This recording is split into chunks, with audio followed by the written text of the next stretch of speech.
Hi, and welcome to Missouri Athletic Club Connections, a podcast highlighting Missouri's only premier athletic club.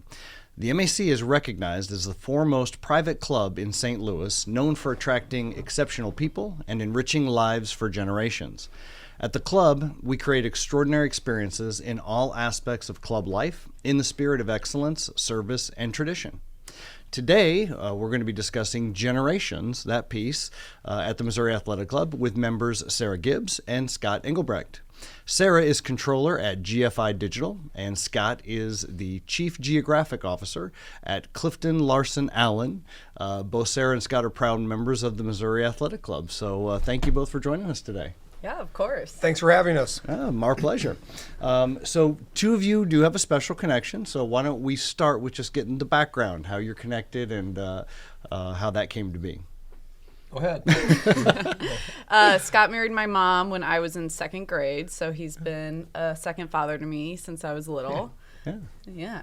And we're super close, and he's been a member at the MAC forever, and you can talk about that. But I joined as my own member right out of college, and I've gotten involved just because of watching him get involved, and so it's been good.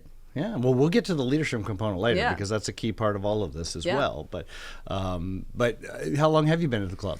I joined in 1998. Fantastic. Actually, Carm Natoli, who's deceased now, but was a great friend of mine. He's been a member of the club since probably the 70s. Got to know all the handball players, played basketball. Had a couple other friends that were members at the time as well. But Carm got me in 98, and I got active in the club as I kept going along, and it's just a part of life. And that's pretty typical, right? I mean, you may join for one small reason or just a group of friends and then blossoms from there, right? Exactly. Sure. And, I wish I would have joined when I first came to St. Louis in 89, 90, but, it is what it is. Yeah, well, wonderful. We're certainly glad you're both here now. So, so what do you think the title Generations at the MAC, that's what we kind of titled this podcast, what's that mean to both of you? I think when you grow up in the club and you watch your parents get involved and they have so many fun events and you attend all of the brunches and events with your parents, you just automatically love it and want to join when you're out of college. At least that's how I view it. Yep. I didn't have a dad or a mom that were a member of the club, but I do look at it a little bit generationally, and I have friends like Tim Shockley, his two sons, Clinton and Robbie, are members. You've got Jim Dankenbring and his son Tom, Dave Hoffman, his son-in-law Dean Eggerdine. Dean's dad Herb was a former president of the Missouri Athletic Club. So I think over the time, I learned from that, like Sarah just said she learned from me. But if you're going to join a club, I view it as you got to be all in. It's got to be something you got to do every day, whether it's athletically here or whether it's your country club with golf and different things, and it's just got to be part of your life. Yeah, lifestyle. That's why it's called a club. Exactly. Yeah. Well, and there's two big aspects of the, I shouldn't say generational, but the family aspect that jump out to me. And one is generational, like you said, and there are multiple. 3, I think we even have some 4 generation families that are here at the club. Now, farther back, someone may have been deceased now, but there's those multiple generations. And then there's the other one where who in the family isn't a member of the club? Like every brother and sister. And so there's a lot of those memberships as well. But all kind of means the same thing. We love having the families here for sure. Exactly. Yeah. So next question, Scott, we talked about how you got connected to the club itself, but what got you into more of the leadership side of things? Joining in 98 and playing a lot of basketball and lifting weights and then being in the club every day, and I was out at West more in those days than I was downtown, but I always liked coming downtown just because it's just a great building. It's a great facility and it's just fun to come in and be a part of that tradition, nostalgia. But as I got involved, I got on a committee, probably membership, maybe athletics. I really don't remember the committee, but just got more and more involved. And then in 2005, Bill Suntrop actually was talking to me about running for the board, and Mr. Suntrop had never been on the board. But speaking of one of those families that they're all a member. They're all a member, and they've got multi-generations and brothers and cousins and all that kind of stuff. Yeah. But got involved, and so I ran a campaign in 2005. and was fortunate enough of one of the 9 candidates to be elected. I was actually second on the ballot behind my good friend Justin Williamson, and that's the thing that gets a little emotional sometimes. You think back to those days with people that are now still friends of yours. Justin and I just had dinner, lunch not too long ago, and it's fun. So we were on the board, and that was just a fantastic 3 years, and I was fortunate enough that the board elected me as president in 2007. So I served that role in 2007, 2008, and Sarah got to see that, the busy nights and the busy weeks and all that kind of stuff. But it's fun. Yeah. It's fun. Yeah, it's fun. Well, Sarah, you mentioned earlier what led you to join the club, obviously growing up, but let's talk about your initial involvement. I mean, obviously you wanted to be a member of the club, but what did that mean, or what did you do at first? What were the first ways to get involved in the club? I remember attending the Associates Rooftop Happy Hour in the fall, right after I joined, and Emily McCartney and he's not a member anymore, but Ben pulled me aside and said, "We'd love to have you on the Associates Council.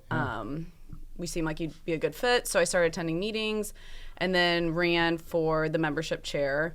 So I started on that, and then I just became president of the Associates last year, and I just had my last meeting. So I was going to say, it's literally just wrapped up on Monday, right? Yeah, it's been a great year, and we've grown the board. There's like 15 members that come each month, so that's been great, and it's just a great way to meet young people out of college. I know you go to high school here, and you have your friends from high school, but professionally and your lifestyle, it just fits when you find friends here, and it's fun.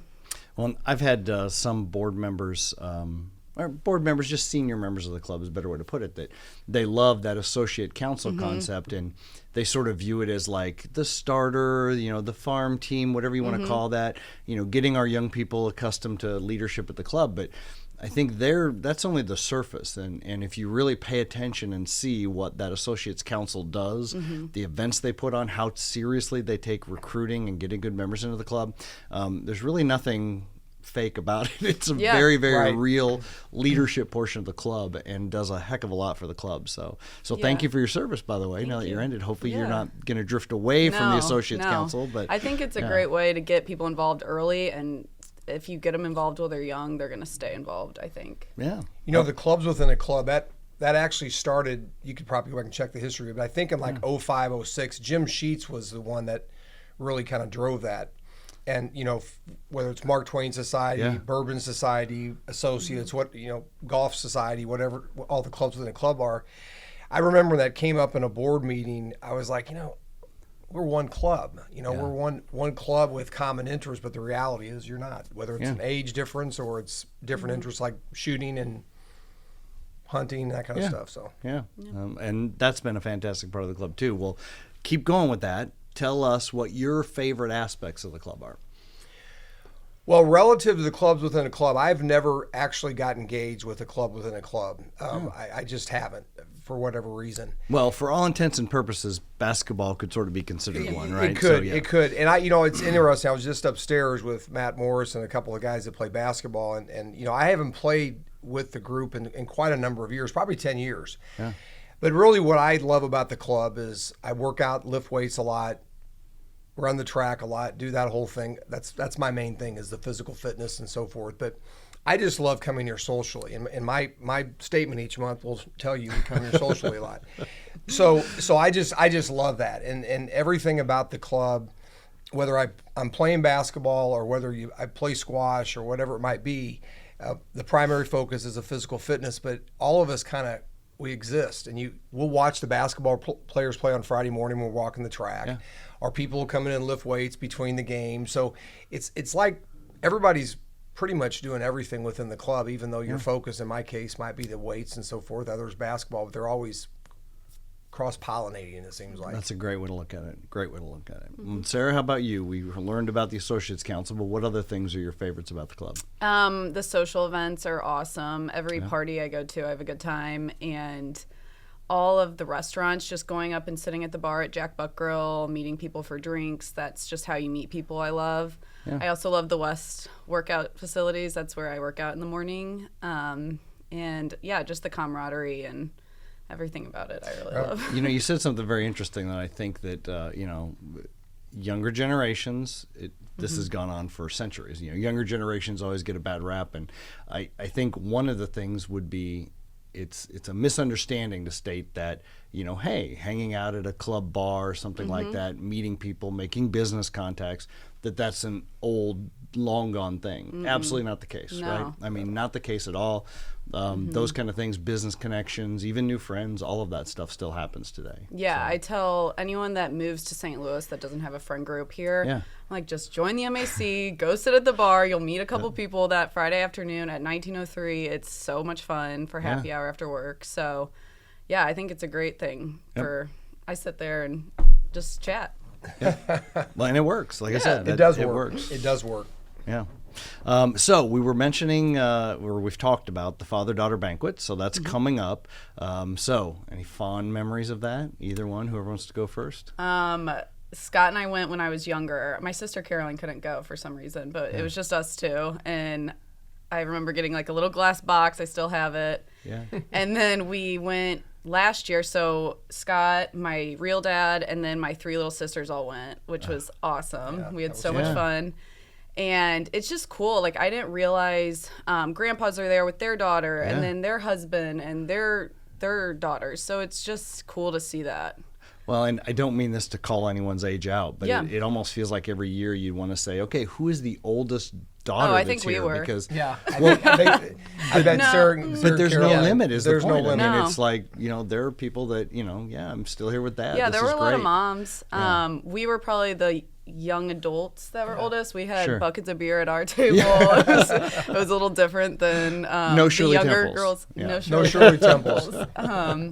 But yeah, it was a great time, and I've encouraged all my friends to bring out their dads. You don't really get that opportunity to do things like that. There's so few things like that anymore. Yeah, it's fun. It's fun. Unfortunately, I can't go this year. Geographic officer means I travel a lot, so we won't be able to go this year. But we'll make it happen next year. But we'll do it some way different this year. Yeah. Well, hey, that works. Like I said, it's just one of those lovely traditions. There's no question. So when we also talked about a little bit, again, mingling, meeting people professionally, how has it helped your business, associations, things like that? Who's got any stories or concepts on what it did for you professionally, the MAC?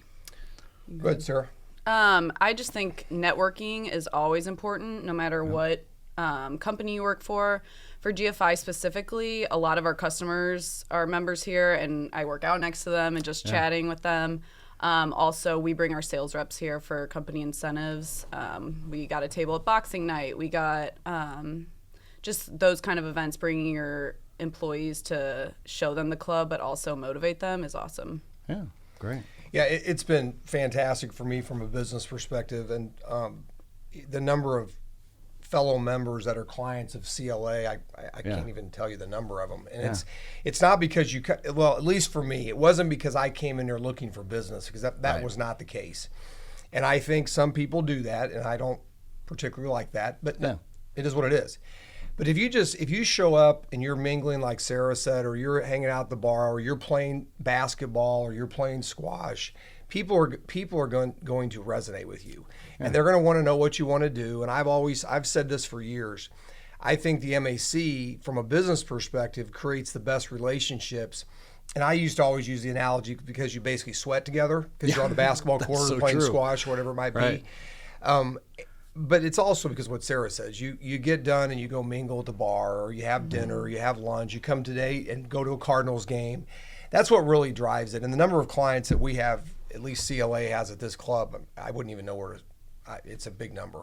Yeah. Well, and another good point too is I think you're adding that personal component, right? So, instead of being the salesperson on the phone or that person you loosely come into contact with, now take father-daughter dance that's coming up, for example. You're going to run in and meet that other person's family. So now that's a real person. They've got a family. You're meeting their daughters. That's right. Mother's Day brunch might be the same thing. It really adds a more personal characteristic instead of just purely straight professional. So that's exactly for right. Sure. Yeah, good. Well, wonderful. That's exactly what we like to hear, for sure. So how has, you talked especially about fitness, so I'm curious about this one. So how has your use of the Missouri Athletic Club sort of transformed since you joined? Because you mentioned basketball. So, I always use the example of golf, for example. You can only play golf so long, or maybe somebody joins the club and they're a high-level tennis player, and then that starts to drop off as they age and transition. How have you transitioned, and what do you feel like? How do you feel like the MAC has been there for you in that? You used to play tennis all the time. Yeah, I didn't even know that. Yeah. You played in some competition. I played in some competition with the club. I played in college, but I think I've probably played every sport here at the MAC. Yeah. Now, I've only played handball once, and that was with Carmen Natoli when I first joined. My hands hurt for if you don't play a handball, don't start now, because your hands, it's a different kind of game. It's fun, but at any rate, I've probably played every sport, but I've just always been into the lifting weights. It's probably what I learned in high school, when we played football, weights were a big thing and that kind of thing. And so I've always been into lifting the weights and staying fit that way. And I think as now that I'm 55 years old, it's just hard to believe, but I think it's paid off. So I think over the years, you get less and less time. So you can't play basketball, you can't play golf, you can't also lift weights. So I think less time with work and family obligations probably takes some away from that to some degree. Sure. I mean, as far as playing everything. But I think most members find their kind of niche in what they do. Whether you're a squash player, a handball player, a weightlifter, a basketball player, I think they find their niche, and that's probably 80% of what they do from an activity perspective. Yeah. And we have the best saying upstairs. We do not stop playing because we are old. We grow old when we stop playing. Right. So I think that motto goes across our middle name, athletics. Yeah, that's perfect. Anything to add to that, Sarah? Growing up, doing sports camps and all that. But sure. Now I've been working out with Paul at West since I was 12, so shout out to Paul. Yeah. He's great, and now just out of college, it's more of a social aspect for me. I do work out here, but it's not my main focus here. Sure. Yeah. Oh, well, perfect. Again, that's more that transition as well. So, so next question's about family legacies. We hit on this a little earlier, but what kind of family legacy are either one of you continuing to think of? Looking forward to? What other family things to come? I hope to raise my kids. I was going to say, now I wasn't going to go there, but you can go there. Don't have that's kids fine. yet, Yeah. but definitely plan to get them involved as well. And my sister is a member now too. She graduated Mizzou 2 years ago, so she's a member, and so she comes to a lot of events. So we do a lot together here. And my mom, I'm sure, is going to buy every little thing in the pro shop for whatever. Yeah, for any little kids. ones. Yeah. I could see that. We may have to start doing more smaller and smaller gear, right? Yep. Yeah. But it is amazing, the generational thing at the club. I mean, I know talking to Elisa or just had my brain just missed here. Elisa, Betty, everybody in the barber shop, and you hear Rosalie is probably Rosalie. You hear them all talk about the generations of people's hair they've cut. It's incredible. And then and you see pictures in the Cherry Diamond of Will Bew 5 or 6 years ago getting his first haircut, and his dad's sitting there next to him getting his haircut. Yeah, it's just amazing. Well, and that's a funny one. It's shocking how often that happens. I mean, I have an office that I'm in a lot of the time, and I can't tell you how many, either clubhouse, that I've randomly walked by and watched a first haircut. And it's a first haircut because why are 6 people in the room watching the haircut, that's right? But it's shocking how often that happens. There's another little memento, a little tradition, a little thing that happens at the club, at both clubhouses. Yeah. It doesn't have to be in the old historic barber chairs. We do it at the West Clubhouse too. Absolutely. I like that one. That's another nice legacy piece for the club for sure. So lastly, what doesn't have to be an event. Clearly, we've hit on the father-daughter. That's a key event. That's not going to go anywhere. But what other event or thing at the club could you not live without? I love our holiday associates party. It's always the first week of December, and we have an open raffle, and it's just really fun. We have a DJ, and it's all young people, and it's a great way to meet people. I would say our Kentucky Derby party is coming up May 7th, next Saturday. Nice plug. It's at the West Clubhouse at 1903. and you wear Kentucky Derby attire, and it's fun to. Hopefully, it's nice weather. And then what else? I don't know. What are your favorite events? My favorite event's the election. And even though I can't come this year again because I'm traveling, that's always for me one of the more funner days at the club. And it's interesting. I don't know what it was, 2009, 2010, what have you. The past presidents are getting together. Clubs at that time are going through a major shift because at that time the economy was in the tank. So clubs had some struggles in that regard.